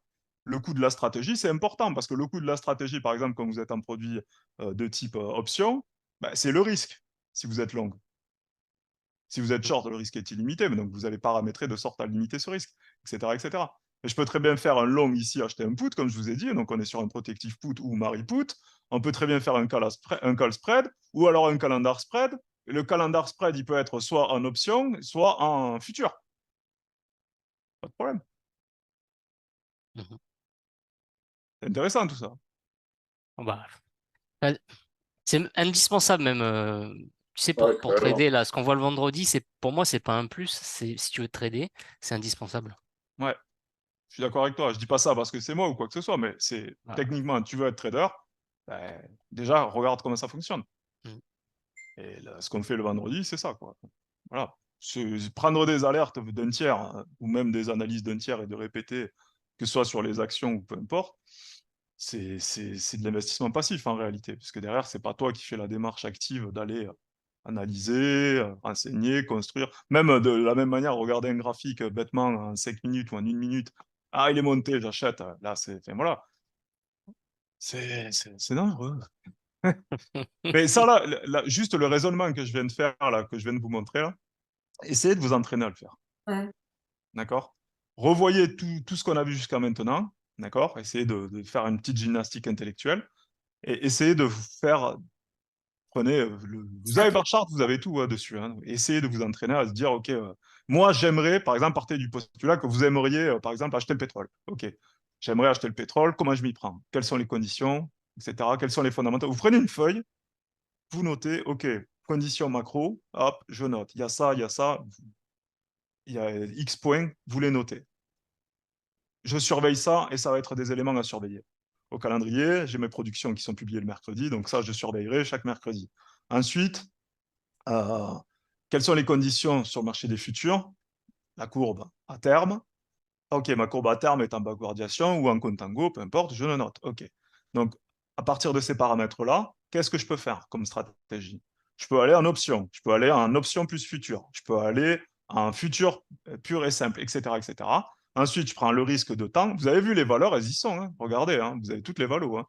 Si vous cherchez une valeur et calculez, la valeur de point, elle est là, là. Là, si vous êtes sur un contrat standard, sur le pétrole, c'est 1000 $ le point. Donc, vous achetez, par exemple, vous prenez les options, vous prenez une option, vous multipliez par la valeur de point, vous avez la valeur de l'option. Hein. D'accord? Ouais. OK? Etc., etc. Qu'est-ce que ça... Reviens un peu sur l'écran d'avant, s'il te plaît. Ouais. Et avec, voilà. C'est quoi, ça veut dire quoi, unch, là? Ça varie, là, je vois, à change. Et ça veut dire quoi? Il n'y a pas de données, là, tu vois. Dans la colonne change, en violet, tu as unch, UNCH, ça veut dire quoi, ça? Dans la colonne quoi? Change. Excuse-moi. Hein. Dans la deuxième colonne, change. Ah, ici? Oui, ce truc-là, en Ah, dessous, mais c'est la valo qui bouge. Ça bouge, toutes les valos sur chaque échéance, ça bouge en temps réel. Ah oui, mais alors, UNCH, unch, ça veut dire que ça ne bouge pas. C'est Ouais, ça? un change, oui, un change, ça veut dire un change. Il n'a Ah, pas ok. bougé. Le contrat mai 2024, il n'a toujours pas bougé par rapport à l'ouverture. Hmm. Ok, j'avais pas compris, excuse-moi. Est-ce que je peux dire, je voulais un petit peu avoir ton avis. En fait, en Belgique, sur les obligations, je peux ou c'est pas à propos? Je sais pas. J'ai pas compris. C'est quoi ta En fait, question? je voudrais t'expliquer ce qui s'est passé en Belgique pour avoir un peu le raisonnement par rapport Ouais. aux obligations d'État. Est-ce que je peux ou bien c'est pas Ouais, vrai? alors juste 2 minutes, je vais juste vous faire remarquer un petit point qui est important. Rapide. On en a parlé la semaine dernière, on a parlé des volumes ici. Vous avez les open interest et les volumes. OK? Et vous observez un truc, il y a des échéances où il y a très peu de liquidité. Hein, d'accord? Ici, un volume, là, il y en a très peu. Par contre, regardez, ici, là, il y en a un peu plus. OK? Juin 2024, il y a plus d'intérêt de rouler une position à juin 2024, par exemple, qu'en mai 2024. OK? Mhm. Ça va faire attention quand vous roulez. Par exemple, vous êtes ici sur votre contrat, vous voulez le rouler sur une échéance éloignée, vous avez plus intérêt à le rouler sur l'échéance de juin, pardon, qui a plus de volume. OK? Donc là, vous êtes à 90 et vous allez encaisser le différentiel jusqu'à juin 83,58. Ça, vous l'encaissez sur votre stratégie. Parce qu'on est en backwardation. Vous avez compris là ce que je viens d'évoquer, vite fait? Ouais. C'est pas pour une question de liquidité, là, alors. Si, c'est pour une question de liquidité. Ouais, ok. OK? Ouais, Donc, plutôt que d'aller rouler sur cette échéance-là, qui est très peu liquide, ouais. roule sur celle-là. Mhm. OK? Ok, j'ai compris, alors. Ouais. Donc ça, prenez toujours ce réflexe aussi. Hein. Vas-y, maintenant, Fabienne, pardon. Oui, donc en Belgique, l'État a émis des obligations à 1 an. Ouais. Ils ont levé en même pas une semaine presque 18 milliards. Évidemment, les banques ne sont pas contentes, hein, parce que voilà. Et en plus, ils demandent aux banques d'augmenter les intérêts des livrets. Mais Mhm. les gens se sont rués là-dessus. Mhm. Moi, personnellement, en connaissant le problème de la Belgique et les dettes et que c'est l'enfer et que ça ne va pas s'améliorer, une obligation à 1 an, mais 1 an, ça passe très vite. Moi, Mhm. j'ai pas l'impression que je me dis comment ils vont rembourser, ils vont refaire une nouvelle obligation. Je sais pas, je n'ai pas trouvé Bien ça. sûr, c'est ce qu'ils vont faire qu'émettre. C'est des pyramides de Ponzi en réalité, les leviers Mais c'est obligataires. ça, c'est ce que je me dis. Ils vont Ah mais oui, construire mais Ponzi. c'est du roulement éternel en réalité. Donc c'est comme ça qu'ils creusent les déficits publics. Regarde la gueule du déficit américain. Hein. Ben, voilà. Après, mais l'État, ça reste l'État. L'État, il va rembourser de toute façon. Et pour rembourser, qu'est-ce qu'il va faire? Il va réemprunter sur une Ouais, échéance suivante de 1 an et il va rembourser avec ça. C'est de la cavalerie en réalité, mais bon, les États sont autorisés à le faire. bon. Mais Alors, ton inquiétude est juste, dans le sens où à long terme, est-ce que c'est pas dangereux pour comment ça s'appelle, pour la dette publique belge? C'est oui. une bonne question, mais voilà. Après, c'est. D'un autre côté, c'est un déplacement de l'argent délivré vers l'État, parce que Mhm, presque 18 milliards quand même. Et mhm. évidemment, les banques, elles râlent. Et en plus, l'État demande aux banques d'augmenter les intérêts sur les livrets. Alors, ça coince un peu. Mhm. Et moi, Et n'oublie pas un truc, c'est que les banques elles râleront toujours. Pourquoi? Parce que dans des conditions de marché en resserrement quantitatif, En fait, quand le gouvernement lève des fonds, c'est pas la banque centrale qui achète, c'est les banques qui sont obligées de le faire. Donc, du coup, ça vient gréver leurs réserves. C'est ce que je vous explique Ah souvent oui. sur Telegram quand je parle des réserves bancaires, des money market funds, etc., du marché obligataire. Donc, quand on est en quantitative tightening, resserrement quantitatif, la Banque centrale n'achète pas les bons du Trésor, de l'État, les bons gouvernementaux. C'est les banques qui sont obligées de le faire. Voilà pourquoi les banques râlent. Parce que ça vient gréver leurs réserves. Donc, j'avais bien compris que c'était une pyramide de Ponzi, leur système. Ouais, mais c'est que ça, de toute façon. Mais après, on va dire que c'est la pyramide de Ponzi légale. C'est pas comme Ouais, les trucs ouais. que j'ai publiés là ce matin. Vous avez vu sur Telegram ce que j'ai publié tout à l'heure là sur Ouais, l'article d'investing là. Donc pas voilà, sans détail. l'importance, ouais, là-dessus, c'est important de faire attention aux brokers chez qui vous mettez de l'argent, toujours pareil, et les intermédiaires avec qui vous travaillez, quoi. Voilà, quoi. Si vous voulez faire vous-même, ben, dans ce cas-là, vous tradez vous-même. Vous cherchez un broker sérieux et vous travaillez avec un broker sérieux. Et si vous voulez déléguer à un tiers, ben, il faut que votre tiers ben, soit régulé et qu'il soit existant. Et le risque zéro, ça n'existe pas. Au moins, c'est clair. Mm, Vous l'avez vu de toute façon avec tout ce qu'on fait le vendredi. Enfin, mm. c'est un rappel quand je vous dis ça, parce que vous êtes habitués. Et voilà, vous le savez, quoi. On le voit. Notre job, c'est de gérer le risque. Et si on gère le risque, c'est parce qu'il existe. C'est tout. Voilà. Ouais. Mm. C'était pas vraiment destiné à vous, c'était plutôt destiné à ceux qui n'ont pas l'habitude. Notamment sur les cryptos, il y a beaucoup d'arnaques sur les cryptos. Ouais, Alors, ça va, c'était c'est cool. la nouveauté. C'est la nouveauté. Ouais, mais en fait, c'est marrant, c'est que tu vas dire à un client, je te fais telle stratégie, il va pas te croire. Et un mec, il va aller sur Instagram, il connaît rien, il va dire, je te fais gagner ça, le client, il va y croire et il va y mettre toute sa vie. Bref, on est dans une époque bizarre. C'est drôle de monde, hein. Ah Ouais. non, clairement. Mais les gens sont complètement, je sais pas, ils ont plus de rationalité, de moins en moins. Enfin, moi, c'est mon avis, je sais pas. Ouf, ils croient de plus en plus au Père Noël, quoi. Je sais pas. C'est- Non, mais c'est que comment dire, les histoires du passé, j'ai l'impression que les gens les oublient, en fait. Parce que des pyramides de Ponzi, il y en a eu plein, quoi. C'est pas d'aujourd'hui que ça date. Mais il y en a en permanence et les gens continuent à se faire avoir. Voilà, quoi. Si ton argent, il est pas sur un marché, c'est que c'est une arnaque, quoi. C'est tout, hein. Ouais, c'est clair. Bon, ça vous a plu? C'était cool? Ouais, Ouais, c'est c'est top. c'est génial. On va Et pouvoir c'est... commencer à trader là. Ça va être bien. Ah, là, vous pouvez trader. Là, Ah, techniquement, là, vous êtes allé sur une stratégie de trading concrète, enfin, deux stratégies de trading concrètes en futur. Qui sont assez faciles, on va dire, à paramétrer.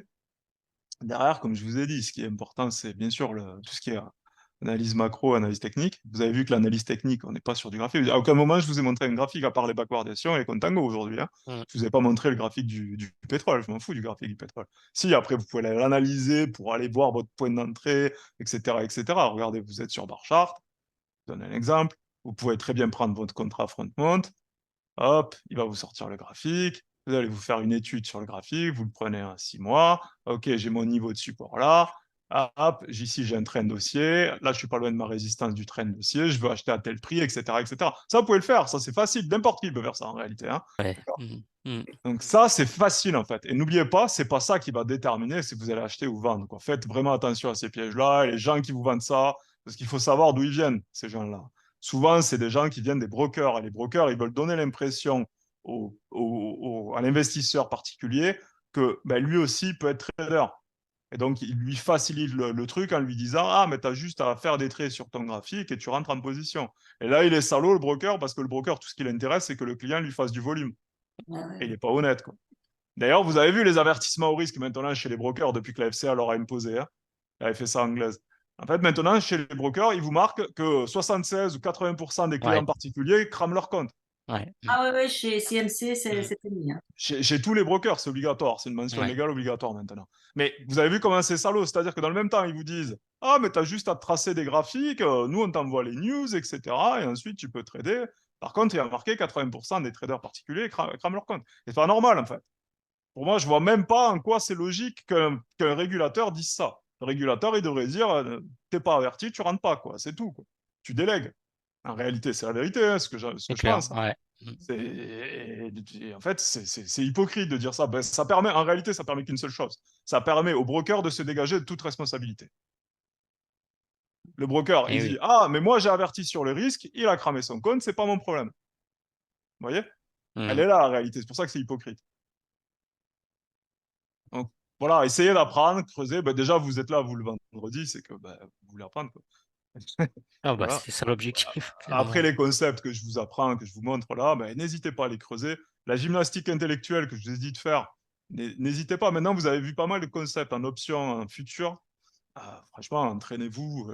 Bar chart, il est bien parce que vous avez beaucoup de ressources gratuites. Il n'y a même pas besoin d'aller vous loguer ou quoi que ce soit. Vous pouvez y aller par la suite, prendre un abonnement, etc. si vous voulez des données un peu plus précises. Enfin, c'est précis là déjà. Là, vous avez vu, c'est la cote en temps réel sur le pétrole. Enfin voilà, vous avez tous les marchés disponibles. Entraînez-vous et faites-vous les maths. Prenez-vous sur une feuille, comme je vous ai dit. Vous faites les maths, ok. Ma sortie, elle sera là, etc. Combien je gagne. Entraînez-vous déjà sur papier. Et vous allez voir qu'après, en réel, ça va être pareil, quoi. Là, par exemple, vous voulez trader, mais plutôt que d'attendre le broker, prenez les données, prenez une feuille, un papier, ok, je rentre là, je sors là, en fin d'après-midi, vous regardez le pétrole, où c'est qu'il en est, ce qu'il a fait, est-ce que ma stratégie a été payante, etc., etc. Vous pouvez vous le faire, hein, comme ça. C'est un bon entraînement. Non? Si, mais enfin c'est sur Barchart, j'ai fait ça et si tu as un compte gratuit, Ouais. tu peux visionner qu'un certain nombre de pages par jour, quoi. Ah ouais? Ah ouais, Une j'avais pas. quinzaine, vingtaine. Ouais, à un moment donné, je faisais l'exercice que tu proposes Ah bon? là. Et ouais, ils m'ont retrouvé, paf, passer C'est au que tu compte fais? payant. Truc facile. Tu prends un VPN, tu le mets sur ton ordi, et tu changes ensuite. Ah Ok, ouais, ouais. un peu de. Ouais, Ouais. peut s'y faire avec l'adresse IP. Ouais. Ben ouais, regarde mon écran, là. Hop, tu vois? Petit VPN, Ah oui, ok, je vois. et tu changes, tout simplement. Moi, je m'en Bien sers joué. pas pour ça, mais enfin, si ça t'arrive, tu fais ça, quoi. Ok. Ok.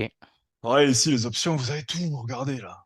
Tout ce que je vous explique là, vous avez tout. Vous avez Ah, même tout. des Ouais. stratégies d'options. Je sais pas si vous avez fait le tour là. Voilà, les Oui. butterfly, on en a parlé. Les condors, les iron condors, on en a parlé. Birkal spread, ok, on en a parlé. Et voilà. Et vous avez pas mal de données dessus. C'est les options screener. Vous avez tous les options calculateurs. Pareil, vous allez apprendre à calculer. Vous avez tout dessus, quoi. C'est top, hein. Il manque plus que le broker. Comment? Il manque plus que le broker pour le faire en vrai.